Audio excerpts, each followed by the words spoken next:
पिछले 10 दिनों से मैं जेल के बाहर हूँ और मुझे बड़ी सुकून की नींद आ रही है। 6 महीने मैं जेल में रहा। कुछ दिनों तक मुझे आइसोलेशन में रखा। प्रधानमंत्री जी ने शायद अगर ये मौका नहीं दिया होता तो मैं अपने आप से मुलाकात नहीं कर पाता। मैं उन तमाम महापुरुषों से मुलाकात नहीं कर पाता। मैं उन तमाम क्रांतिकारियों के साथ बातचीत नहीं कर पाता जिनके बारे में मैं सुनता था, कहानियां पढ़ता था। उनसे मेरी मुलाकात हुई, क्योंकि जब एकांत में आदमी होता है तो उसको बहुत कुछ सोचने समझने का, चिंतन करने का मौका मिलता है। मैंने नेल्सन मंडेला जी से मुलाकात की।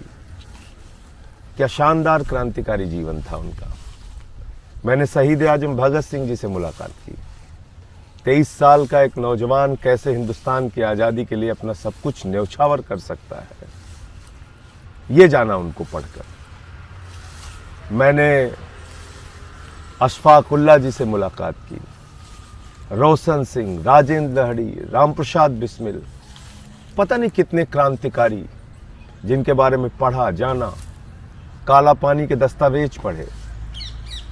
और तब ये लगा कि 30 साल से जो समाज सेवा, राजनीति के माध्यम से लोगों की सेवा कर रहा था, शायद मेरा रास्ता सही था। और गांधी जी को पढ़ा तो ये जाना कि हम तो सही रास्ते पे चल रहे थे। शायद ये 6 महीने के जेल का सफ़र नहीं होता तो मैं ये नहीं सोच पाता कि मैं जो कर रहा था, जिस संघर्ष के रास्ते पे चल रहा था, वो कितना सही है या गलत है। तो मैं तो धन्यवाद देना चाहूँगा प्रधानमंत्री नरेंद्र मोदी जी का कि उन्होंने ये अवसर मुझे दिया अपने आप से बात करने का, अपने रास्ते को और मजबूत बनाने का। मैं 6 महीने जेल की यात्रा से और तप कर निकला हूं आगे के रास्ते को तैयार करने के लिए, आगे के रास्ते को और मजबूत करने के लिए। और एक बात मैं और कहना चाहता हूं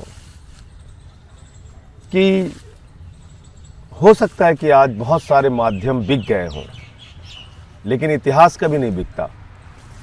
इतिहास में वही दर्ज होता है जो आप करते हैं। क्या सच है, क्या गलत है, ये लोग तय करेंगे। लेकिन किस मंशा से प्रधानमंत्री जी ने मुझे जेल भेजा मैं नहीं जानता, लेकिन उनकी जो भी मंशा रही हो, मैं इतना ही कह सकता हूं कि आपको बहुत बहुत धन्यवाद मोदी जी। आपने 30 साल के मेरे संघर्ष के जीवन को और मजबूत बनाया और ये भरोसा दिलाया कि मैं जो काम कर रहा था वो बिल्कुल सही था और आगे और मजबूती से उसी रास्ते पे बढ़ूंगा। दुनिया की तमाम बड़ी खबरों से जुड़े रहने के लिए लाइक करें, सब्सक्राइब करें यूट्यूब पर सच को हिंदी चैनल और बेल आइकन दबाकर पाएं लेटेस्ट अपडेट सबसे पहले।